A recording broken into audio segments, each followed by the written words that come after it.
Greetings, Taekwondo family. Welcome once again to Miami Minutes, the show that observes, perches, watches, bides its time, waiting to strike. I am one of your hosts, John Parker. And here, scuttling through the leaves, trying to hide, it's me, Niall McGann. Well, the ladies do often call you, hey, you behind the bushes. So, you know, they're used to it by now. Yeah, I was trying to think of like one of Mo's other jokes.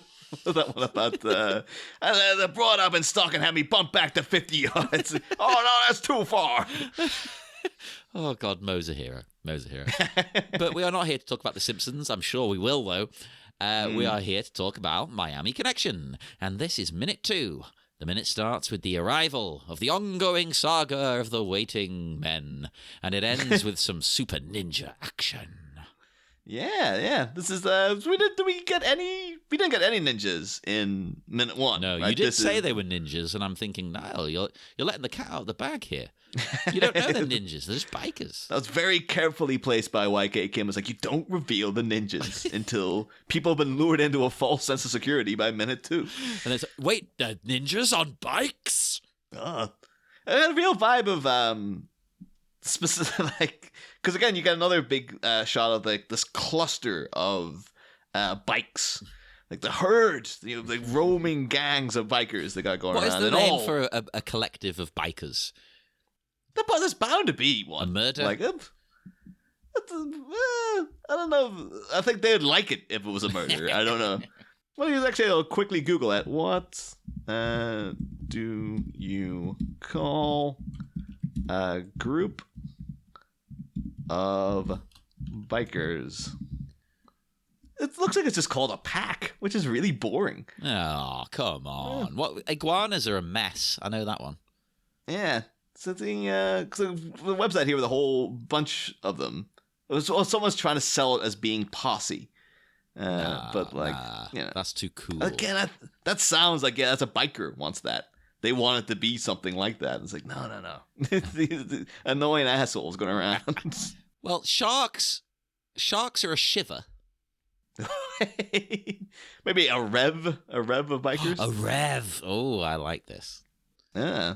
But I don't know if anyone's shouting at their listening device. South Park did, of course, do an episode about what bikers should be referred to, but I don't want to bring up the word on not a wholesome show, but it's like it's an active slur in the world. What they call like we're happy to just throw swear words and be pieces of shit, but not in that way. Yeah, I mean, in South Park, to be fair, they're going like, no, we want to change the meaning of that word, which originally meant bundle of sticks, and now has a much more flat out detrimental meaning behind it. We want to change it to be, instead of being an insult for this marginalized group of people, change it into being an insult to roaming biking. Yeah, a totally different group of people. Yeah. A group of people that everyone could be like, no, those guys are assholes. So. Go watch that. It's a great episode, people. Yeah, but seeing them all revving around, the rev of motorbikers, it really reminded me of the start of the Rocky Horror Picture Show, because I think during as all the Transylvanians arriving to Frank's boudoir, they just constantly see this wave of bikers coming up. They're all the Transylvanians are supposed to be a biker gang, I think. Biggins. Christopher Biggins, noted. The thing is, though, you'd be surprised. My dad's really into motorbikes, and the things I've watched. Your dad is Biggins, okay. Now's the time I have to tell you, John. I've known you for 15 years. The cat's out of the bag. To be fair, I've never met your dad. Could be Biggins. No. Yeah. I mean, Christopher Biggins is my dad. I would have been telling everybody about that all the time. But no, like I've watched many documentaries about biking things with my dad, and the people like Christopher Biggins would show up as been like, oh, they're really into motorcycles and stuff. You just, it just takes all sorts. Daniel Day-Lewis, apparently, massively into motorbikes and stuff. I know Ewan McGregor's a big biker, isn't he? That's why he did that Che Guevara movie. And that thing he does with that guy. Oh, isn't that the follow-up that he was like, what if we actually went round the world on bikes? Yeah. Yeah, and now that guy's kind of by proxy, because I feel really bad for not remembering the Guy guy more than that. You were close then by calling him that guy. Yeah, actually, there you go. You can edit around it to be like, no, I meant that the entire time. But yeah. So Biggins was a motorbiker in the Rocky Horror Picture Show. But yeah, just seeing them all in the woods driving along really reminded me of like during over at the Frankenstein place, you see the big wave of bikers coming through the woods. I love that you thought that, because I just thought of, as I always do, Twin Peaks, the way they have mysterious deals going on in the woods, and like, you know, bikers will turn up, or Leo in his sports car and things. Again, though, at least in Twin Peaks, it's usually like one. Yeah, not 150. Yeah, this is just like, again, it's supposed to be a shady, under-the-counter deal. Don't bring 50 motorbikes revving through the woods. And also, don't have like 500 people standing around with machine guns. And Panama hats. Oh, of course, yeah. Now, these guns, you know, because we do start with the guy with the wonderful hair awaiting completion of the deal, Uzi in hand. Mm-hmm. But it did make me think, is it actually an Uzi? Because I don't know anything about guns. And in my research... any handheld, like, you know, handgun, machine gun to me is like, that's an Uzi. That's what that must be. The Uzi 9mm. Exactly. But for some bizarre reason, I can't think why, this film is not on the movie firearms database. So I couldn't look it up. Come on, look how many guns are in the damn thing. I know, I guess... I mean...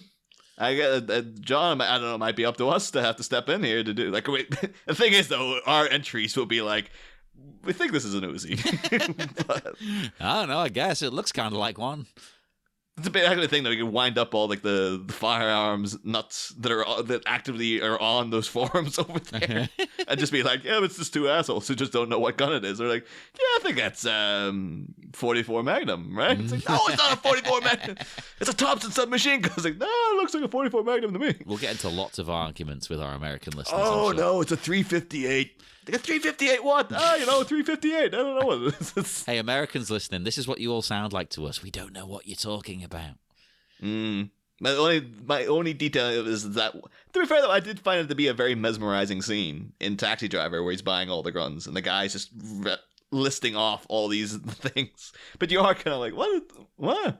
He's just showing, this is a nice little gun. This is a beautiful little gun. You're like, yeah, it looks pretty good. Yeah. Like, this one. This will take down an elf. And you're like, ooh. Although I think the guy in that scene in Taxi Driver was actually a gun salesman. Oh. So that's probably why I was like, he done a really good job in that scene of getting me interested in buying a gun. He knows what he's doing. But if I can't get a phased plasma rifle, I'm not interested. That's a deep cut. Yeah. Of course, all the Terminator stuff too we'll be able to talk about in an upcoming season of Batman, because it's Dick Miller, the guy who sells it to him, and he features in one of the Batman movies. Keep it quiet now. Keep it quiet. But as these million James Hurleys emerge from the woods, we see one of the gang here keeping guard, right? And you cannot tell me that this gang member isn't like 16 years old. Look at him, second 10. Oh, yeah, the kind of, the guy's just got all the baby fat. He's a kid. I think this was like, it will be getting to the point of like, we need extras. Yeah. So everyone bring your, I'm surprised there's not like a 5-year-old girl with a machine gun hanging around. And they're just whoever can be in the movie. There's no way this guy's in this gang. I'm sorry. No. Unless it was like, some sort of post-apocalyptic, Mad Max scenario where it's like, oh yeah, you bring your kid to work. That would work. I'd be on board with that.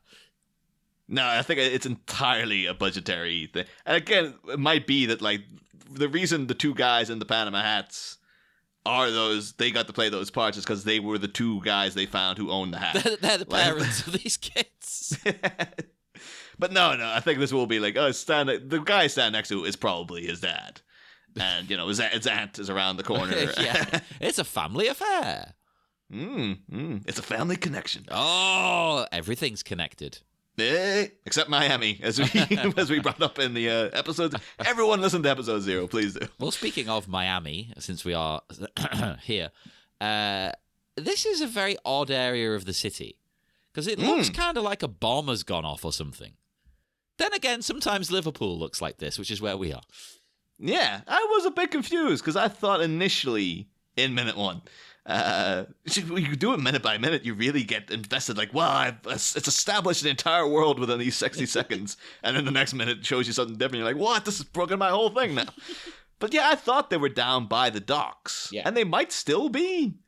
But it looks as if this could be a post-apocalyptic Miami because it looks like there's been a massive disaster. Yeah. It's like a crashed boat or something. Or is this normal? It looks very, very unsafe. And I mean that in a actors union, like, nobody here was SAG, no one was. The film probably wasn't covered by insurance. Like, I think we mentioned in episode 0, there was never used any permits for filming locations. YK Kim just kind of got by on his admittedly huge bundle of charisma. Yeah, people just thought, oh, he's a nice guy. I'll help him out. Yeah. So I'm certain they probably just went to, like, the dump. Or, literally a crash site, or like, oh, they just demolished these houses down the road. We can use that for a thing. And there's, if I was there, if there was anyone there who was on like the, I'm here to make sure everyone's kept safe and stuff, and make sure there's no lawsuits in this coming out of this thing, I would be terrified of rusty nails. Oh yeah, of people getting whatever, like falling into freaking chasms.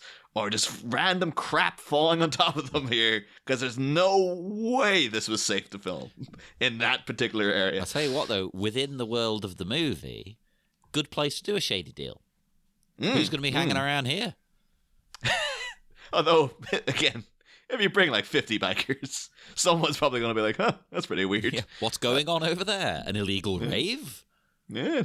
Although, the one thing, well, actually not the one thing, I love so many things about Miami Connection, but a thing I will really give them, and we'll get into it much later in the movie, there is a very, like, strong current with all the characters combined of don't get the police involved. Yeah. Like, there's bits where you think it would behoove characters, it would benefit them to call over the police.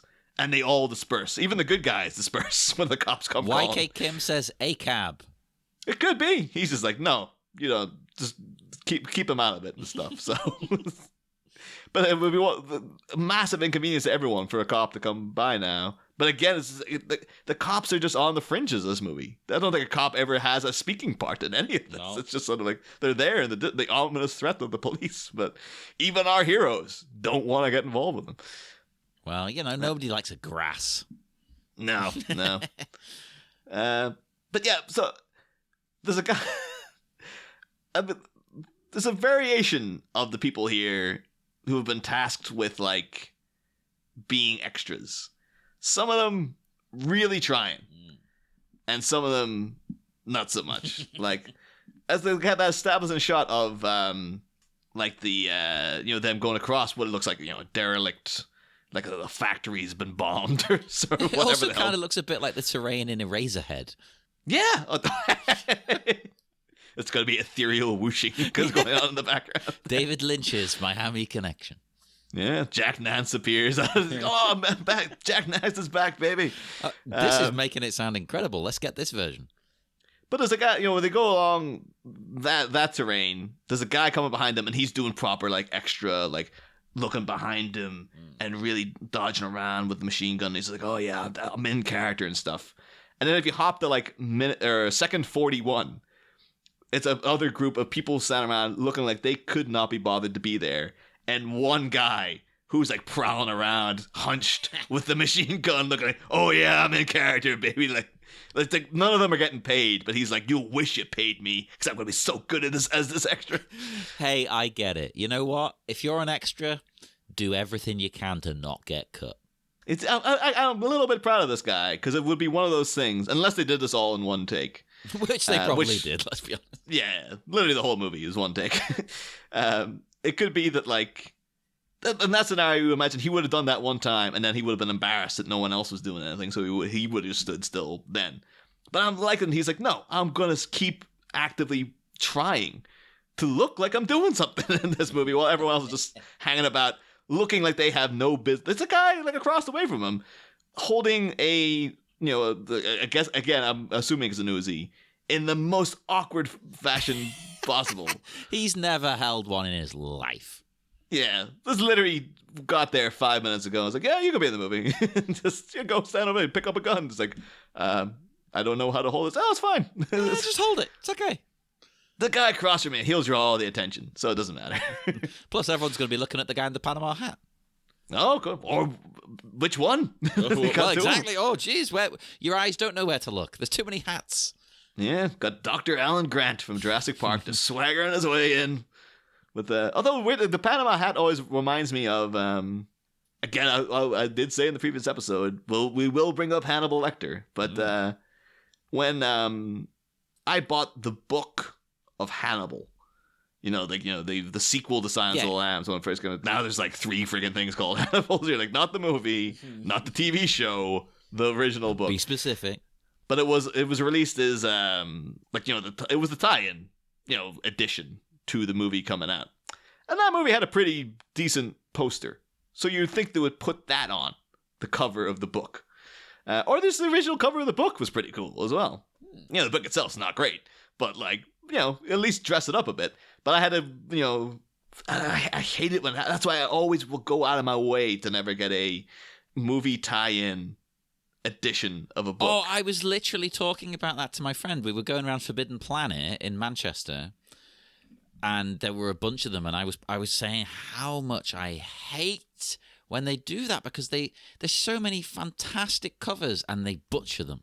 Yeah. There's people whose literal job is to make a book art, and now you're taking that by putting up around just using the poster or whatever. It's like, come on, you're putting people out of work by doing that. And it never looks as good. Now, my ex, I bought them Silence of the Lambs and Hannibal, and the covers were so beautiful. You've probably seen it. I don't know how to describe it. I think they'll do combined editions now, where it's like every cover will have a theme. So Red Dragon will tie into Silence of the Lambs, will tie into Hannibal. Mm-hmm. It'll all look like of a piece kind of thing. Yeah. The other thing I really do hate about it too is that it highlights the people who see you reading it. You're reading that because of the movie. Yeah. You look like a fucking loser. Yeah, I don't know. Maybe I shouldn't care about that, but I would always want to go to people I'm not reading this. When if I was reading It or something, I wouldn't be I'm reading it because I want. It's not because of the movie. All right, I know it's the movie tie-in edition of the book, but the movie did not inspire me to read this thing. Well, think about how many cool covers there are for It, and I bet you there's loads of crappy fucking movie ones as well. Oh, I'm sure now the proper standard one will just be the Bill Skarsgård. And I'm not knocking the movie. I like the movie. But my going in the roundabout way back to my original point, the version of Hannibal I had to buy was it's a terrible cover of him, Anthony Hopkins, just hanging out in a Panama hat. And it's just it just looks like a holiday snap from Anthony Hopkins. I'm sure it's in the movie somewhere. But it's really this is supposed to be a horror novel. It's all about, friggin' a deformed, guy in a wheelchair almost trying to feed this guy to pigs and stuff. Oh my God. The guy, eats his own friggin' brain and stuff at the end. But they're why do we sell that? Anthony Hopkins in a Panama hat just having, an espresso on the veranda or something. Oh, that would infuriate me. Right, I'm going to send you in the chat here the cover of the one I bought my ex of Hannibal. So, listeners, remind me, and I will put this in the group, because I think that's lovely. Let's see.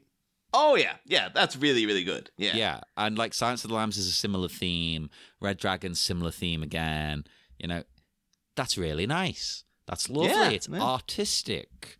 It suits Hannibal Lecter, because it's art. Yeah. I was let me tell you, Mads Mikkelsen, he'd never wear a Panama hat. Right? No. Unless he was in disguise. Maybe in disguise. Even then, I don't know. I know his hat would have to be way more fat. He would have to have Panama hats. It strikes me as it's a thing because it's supposed to be to go with summer wear. So it'd be going tissue paper thin suits. Oh, really thin linen. Yeah, and it's it's designed to be a breathable hat. and it comes across very cheap because it's supposed to be cheap. But that guy, Mads Mikkelsen, he would suffer for fashion. I think like he would never. I would never. I've never been too keen on linen. I like it in theory, but there's two issues. One, it creases, and I do not iron. And two, sometimes it's so thin, it's effectively see-through. Which, as you know, with some of my attire, I don't mind. But when I'm wearing a suit, I don't want the suit to be see-through necessarily. It's like I do iron, but I might as well not. Like the amount of times I've been like, I really, spend like an hour of my day doing ironing. And then later on, somebody like, why didn't you iron your shirt? And it's just like, this isn't ironed. What the hell are you talking about? That's where I don't bother. I just hang it up. There's a couple of pieces that I do. But most things, if you just hang them up right away, it's as good as it's going to get. And usually, too, if you wear something within an hour, usually a shirt will kind of straighten itself out. I mean, again, it depends on materials and blah, blah, yeah, blah. Yeah. But how the hell did we get here? So, I want to say as well, once again, I actually really like how this scene looks. Because I actually think no matter what technique they've done, or if it's day for night or whatever, I really appreciate that it's at night, but I can see what is happening. Game of Thrones, take note. Yeah. Or even... The Game of Thrones is like that's a particularly egregious example. But remember when they defended it? Oh, that was the guy coming out to be like, that was my fault. That was all your fault for not tuning your TVs properly. And I'm sat there thinking, well, I can see every other fucking show I watch perfectly fine. Like, it's one of those things like, well, every other thing is fine, and everyone's complaining about your thing in particular. You are the lowest common denominator. You're the problem. Yeah, but I could barely see that episode. Never had a problem with anything else, ever. Actually, I got the vibe too. I hate that in Obi-Wan, one of the big confrontations in episode 3 of Obi-Wan. I was just like, what's going on? I'm sure that was probably intentional, a lot of that. But then they did do some atmospheric things with the lightsabers and stuff. But a lot of it was also like, where is he? It felt as it was hiding. It's like, oh, we shot this in the same set as Miami Connection. Someone stepped on the same nail and had to get a tetanus shot straight after. I really do like this, though, because sometimes you have the opposite problem where a movie or a show, it's meant to be nighttime, but it's clearly too bright. Like they're going to bed, and it looks like it's about 4 p.m. Oh, yeah. Oh, Day for Night is again, things I watch with my dad, old Westerns. Oh, God, yeah. And it's just Day for Night is a curse of old Westerns. Where it's just like, that is just like, it just literally putting like a kind of purple filter on the camera lens. Like, that looks fine, yeah. Oh, that'll do. Nobody will know. I don't know if YK Kim shot this sequentially, because it actually is, considering... it wasn't, as you said, not low budget for him, but like in the overall scheme of movies, it's pretty zero budget. Just not out of your own personal finances. It wouldn't well, that's the thing. Most people don't personally finance a film. That's always the thing, too. You see, like, I think, didn't Zach Braff get a lot of crap for, like, he tried to crowdfund a movie? Yeah. And it's like, dude, you're a multi-millionaire. Just pay for it yourself. What are you getting other people to pay for your movie for? But yeah, you always do see, like, people who have millions upon millions of dollars still won't finance their own projects because they're like, I think they get money should, from but I else. also get why they don't, because they know how easy it is to lose that money. I think that's the thing, yeah. I'm sure YK Kim learned that lesson the hard way. Oh, yeah. Sad. Tommy Wiseau weirdly didn't learn that lesson. Of all the things that came out of the room, financial ruin didn't seem to be like, no, I'm fine. He's impervious to losing cash somehow. That was the grand mystery of that man. It's just like, oh, this thing came, what a bomb. It's like, oh, must have left you on the streets, right, Tommy? No, I'm quite comfortable. That's what's how are you comfortable? That's what's so fascinating about YK Kim, though, because he's the complete flip of, his movie bombed, and he almost lost everything in his life because of it, which is so horrible. Like that, nobody deserves that. But eventually, he's bounced back. He had his martial arts schools. They helped him, and now he's like world famous because of this movie. That's so touching and heartwarming. Something that nearly bankrupted the man. He is kind of like the old. He is like Tommy Wiseau is like the dark version of. So we need a fight between the two.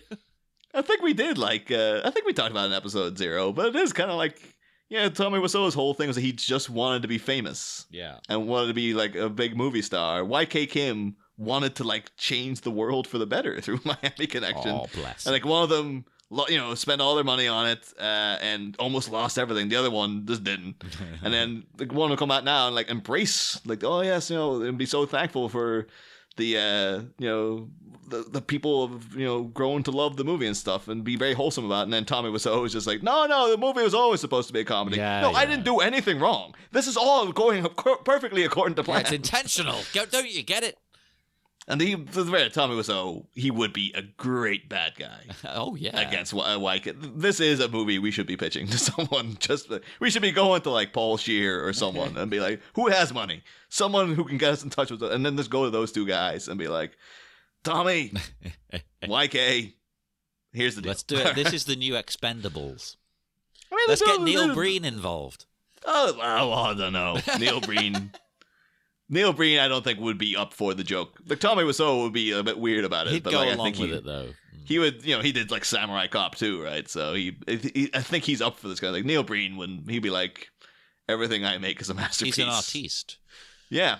Unless we, maybe we don't want to get that creative with it. We might just be like, Neil, you can just write and direct it. But our only stipulation, like. I was going to say our only stipulations is that these two guys have to be like the hero and the villain, but he would probably have beef with that. Would be squelching his artistic voice or whatever, I guess. Oh my God. Before we pitch doing Double Down Minute, we should probably advance. Before we double down on doing it as well. Someone needs to do it. If anyone listening wants to do Double Down Minute, please go ahead. I also really like in this scene the music, because it's got that kind of 80s sound that is... or it's conveying both mystery and, this is going to sound insane, the jungle. You get a bit of music like this in Predator.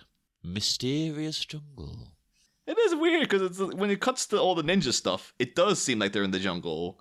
Then it cuts back to this derelict dump or construction site or deconstruction site. Oh, I like that, deconstruction site.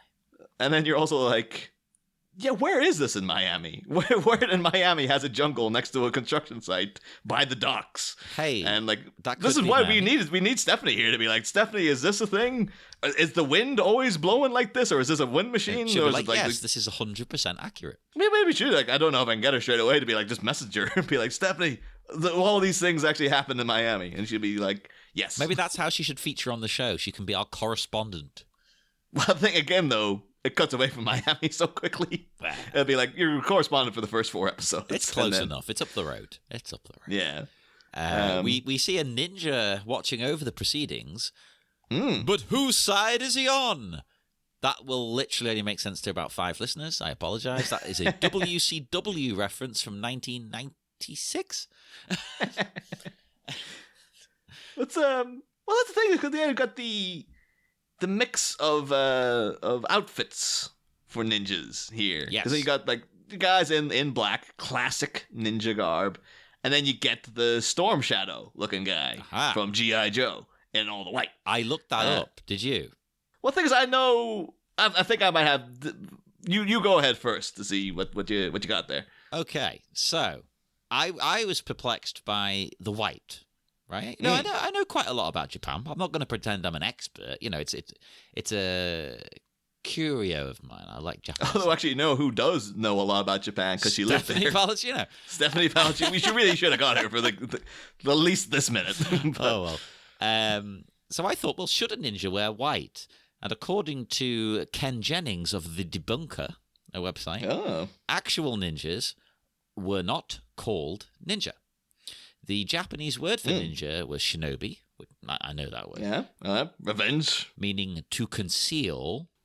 Revenge of shinobi, yeah, of course. It means to conceal. And ninja was a Chinese-influenced shorthand for shinobi no mono, which means person of stealth. Oh.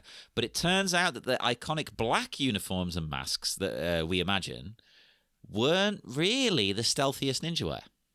I was like, what? If you go to the Ninja Museum in Japan's Iga Ueno Castle, or the Ninja Village in Koka, you'll see that the black ninja outfits on display vastly outnumbered by dark blue. All right, so dark blue is the main ninja color. Very, very, very, very, very, very dark very, blue. very dark blue. You can only buy it from a ninja. Other colors were allowed, and one collection of ninja poems. There are poems because Japanese people, they love poems. Ninja poems that they recommend on a moonlit night. Wearing white is unobtrusive. Another manual recommends low-key colors like brown, navy, or black. So white is fine. White is included, especially if you're going to be outside on a moonlit night. Because apparently it will help conceal you. I guess that is an era where there weren't a lot of light sources. There weren't electric lights everywhere and things, so it's kind of hard for us to wrap our head around, but you're on a rooftop. There might be a couple of little lamps around, but otherwise it's just the moon. Yeah, I guess that is true, yeah. Although, that's just weird because you think like everyone's going to decide on like this is their one uniform, and this guy's like, no, I'm rocking this white. So. I assume in the context of the movie, that's to show seniority, right? Yeah. Like maybe he's the boss of the ninjas. Like the Panama hat is the boss of the gangsters.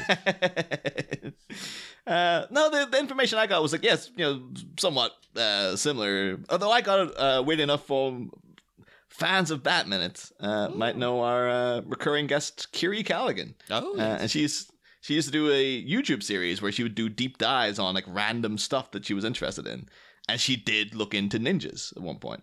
And she made a big point of saying that what we think of now as, cause one of her things was like, well, the ninja was basically the underclass taking little jabs at the bourgeois assholes who were running the country at the time by having random. Yeah, this basically ninjas called it, and it was just groups of people would randomly do this, and eventually they all came together from different clans. And we're like, we should make this into like a discipline and stuff. And she was really emphasizing like, very little is known about ninjas. Back then they were supposed to be secretive. So a lot of what we know about it now is from fiction, basically. Whether it be Japanese fiction or later on, stuff that we saw in the 70s and 80s and stuff. And she would be saying like, well, the whole thing of the ninja was that they're supposed to be blending in. So a lot of the time, they would just look like normal people. Yeah, they wouldn't go around in ninja garb in the day. Yeah, but they would literally just be like, yeah, it's a normal person undercover. That's a ninja. They don't have an outfit. You can't spot them. It's essentially a spy. Yeah. And her big thing was that it actually the black ninja kind of classic image comes from Kabuki Theater, because Kabuki actually wrote down specifically because I love it's a Japanese word. I never looked into what Kabuki meant before, but apparently it's made up of 3 characters. Ka, which is song, bu, which is dance, and ki, which is skill. So yes. Song, dance, skill. That's Kabuki Theater. This is why I try and tell people, okay, I haven't studied Japanese for a few years now, but it's not that hard. It's not as hard as you think. Yeah. It's just very daunting, I guess, when you're just like literally the letters aren't the letters that every other country seems to use. It's like, what the hell? But in some ways that's harder, and in some ways it's easier because you're never thinking in English, which helps. Because when I did French at school, I was always thinking like, well, what does that mean in English? Whereas when you're doing Japanese, you don't think that way. Yeah, but Kiri, she pointed out that apparently what she believes to be the origin of the thing that popularized ninjas being dressed in black and literally only having like the little slit for eyes and stuff comes from Kabuki Theater, where for just years and years stagehands just look like that, and the audience was just supposed to think that stagehands don't you just ignore them. You don't see them. That there are people moving around scenery and things. Yeah, you're never supposed to register the stagehand is there. If you see them, you're supposed to be like, your mind is trained to ignore it. And then someone in some theater production had the bright idea of like, there's an assassination in this story. Oh, and that's the surprise twist. Yeah, the surprise twist was a friggin' stagehand turns around and does it, and the audience apparently was like, what the hell? Like, it was properly like breaking the fourth wall. Might as well come down and done it in the middle of the audience kind of thing. That is genuinely genius. Yeah, so when you have an entire culture whose minds have been trained for decades to be like, you don't ever pay attention to those guys. So someone to turn around to be like, it's as if someone literally came out of the wall and stabbed someone.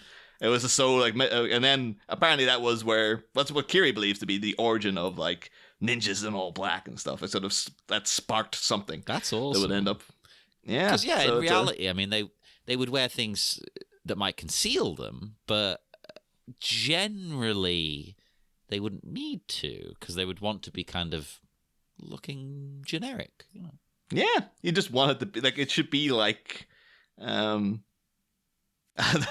know it won't be a good comparison for you, because I know you don't like the movie, John, but like in Fight Club, where in the ending scenes where like Ed Norton's going around trying to stop everything, and everyone he talks to is just like, you know, they look like they're normal people, and then they'll just turn around and be like, we appreciate what you're doing, Mr. Durden. And he's just like, oh my, they're in on it too. Like everybody, the cops are in on it. They're a part of Project Mayhem. Some guy in the street just happens to be part of Project. You can't tell anybody you bump into could be in Project Mayhem.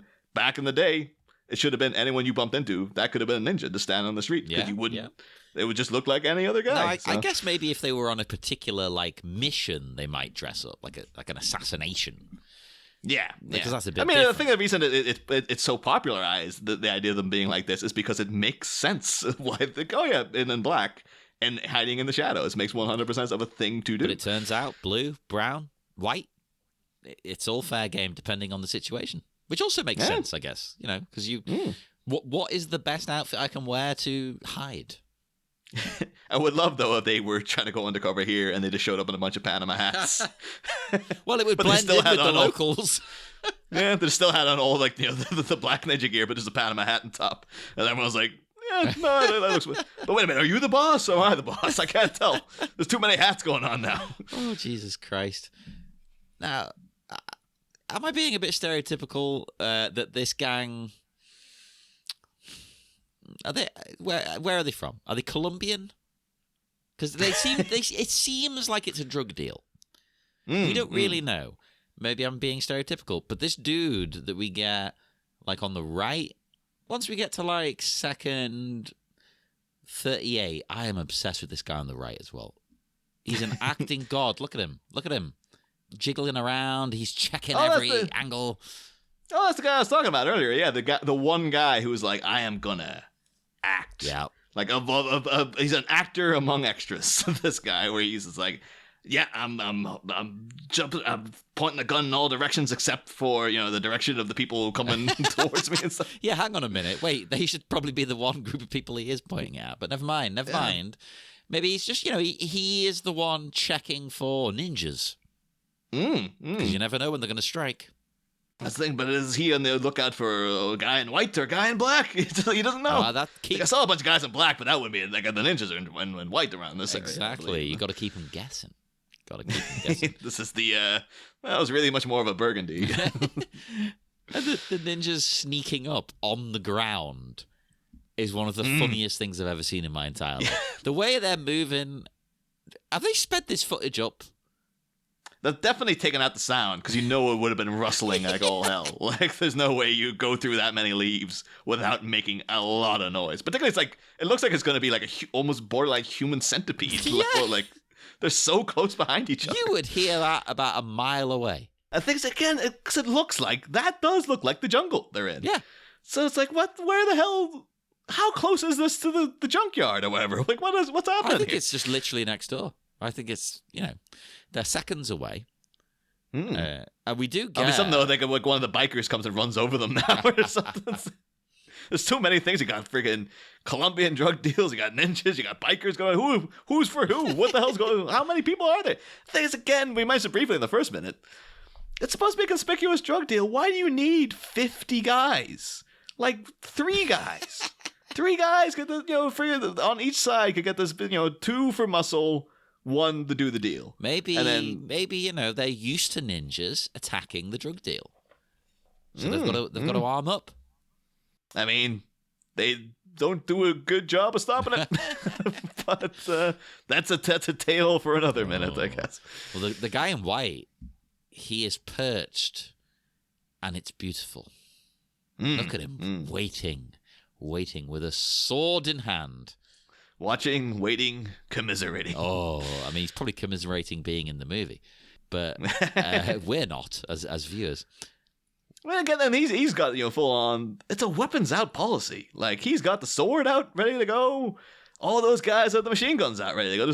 There's no quick draw in Miami, and maybe just in Miami in general. Hey, the tough streets of Miami, you got to be prepared. You got to have that weapon on standby. I mean, I kind of get the Perch up there like that. I guess having the sword, you need to have it drawn because you couldn't really position yourself like that with it like hanging off your hip or anything. It would be very, very awkward. Yeah, so. Maybe. I mean, we've all been in this position. We've all been perched like that, weapon in hand.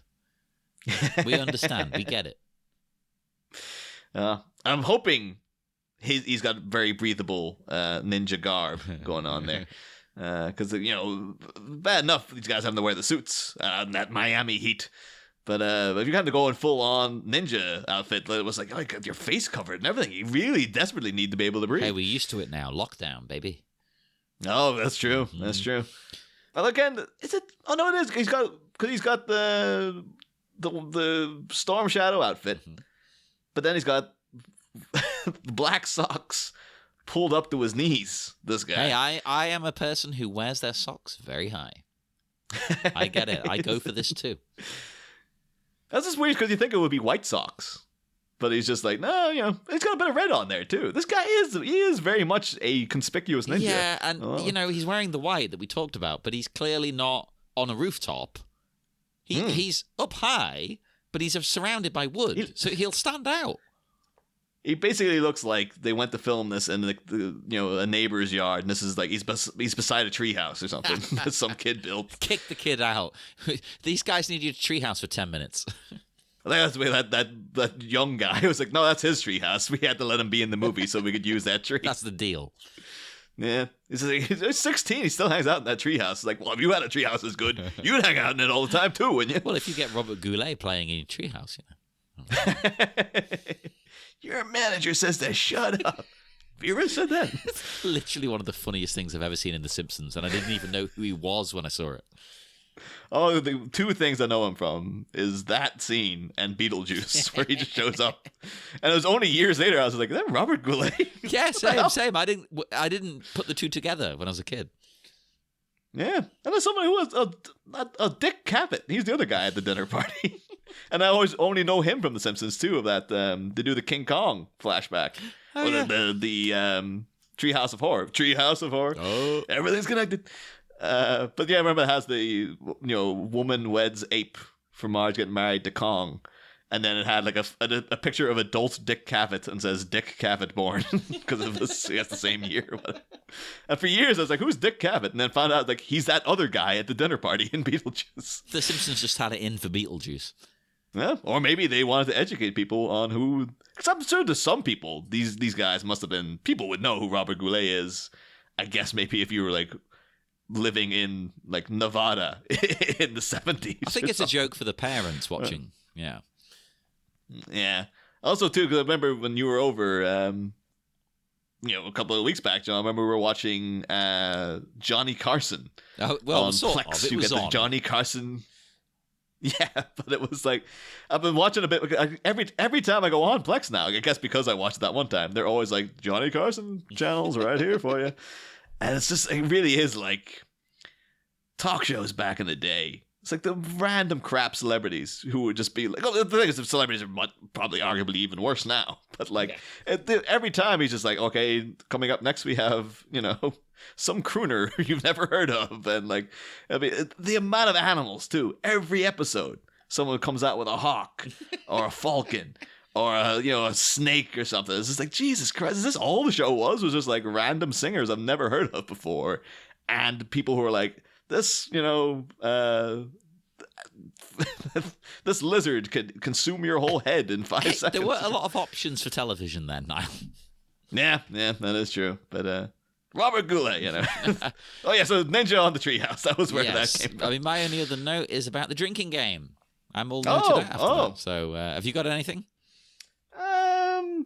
The other thing was that the music reminds me a bit of the David Byrne song Big Business. Oh. It was a deleted scene from the Talking Heads concert. Stop Making Sense.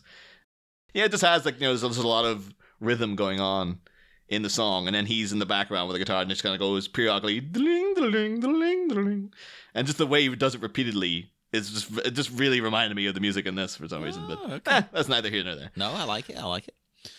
But yeah, my only other note is to consult the drinking game. Now, remember, listeners, go to drinkingcinema.com and you can find this there. Now, I have my first drink here now, and I'm going to do it. I'm going to do it on air. I don't care. There is a ninja roll, and a ninja roll is one of the things in the drinking game. In fact, that is number 1 in the drinking game. So, hang on. It's only beer, though. I haven't got my Korean drinks yet. No. So I'll have to take... Is it at least a Korean beer? It's a French beer. No! I'll take a big swig.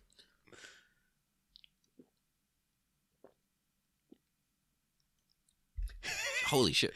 Okay, right. I felt as if I could hear your throat doing multiple swallows there. Yeah, I told you. I'm doing it on air. I don't give a shit. There we go. Ninja roll. Drink along, listeners. If you're listening at night, I mean, if you're listening in the morning, you probably shouldn't be doing that. This is someone in the commute to work because it's all right, well, he told me to do it, so. I mean, feel free to. I don't want to tell you what to do, but you should probably wait till the evening. And just an interesting thing is there's a strange jump in the footage on the second shot of the ninja rolls. If you notice, there's a slight edit. I can find the exact second for you again. Which I could. Well, I thought I could. Oh no! I think it's around second 30. I've been combing through the minute here, and there is a roll, and then look, the one ninja rolls past, there you go. And then there's a slight jump. Yeah, so that must have been, maybe it could literally be the same ninja rolling twice. I think it is. Look at it closely. I think they've looped it and overlaid it. Yeah. Look, it's the same roll. To be fair to them, more deftly done than in Batman and Robin when they just reverse the footage of Robin drowning. Isn't that sad? But this movie did it better. Yeah. And Joel Schumacher too, he'd be that nice a guy. He'd be like, yeah, well, YK Kim is a master. Oh, but I am all noted out for now. Yes, as am I, yeah. Okay, we will head off again, and we will connect again for minute 3. So in the meantime, come and speak to us on Facebook at the Miami Minutes Taekwondo Orphanage, Twitter at Miami Minutes, Instagram, same again. And what should I promote this time? I'm going to pick one. Go to Patreon. Go to our network's Patreon, Sleepy Charlie Media, and you can get wonderful bonus episodes. A lot of them are Batman related because of our other podcasts, but not all of them. Not all of them by any means. So do go and check that out. And yes, connect with us again next time for minute 3 of Miami Connection. Listen to me.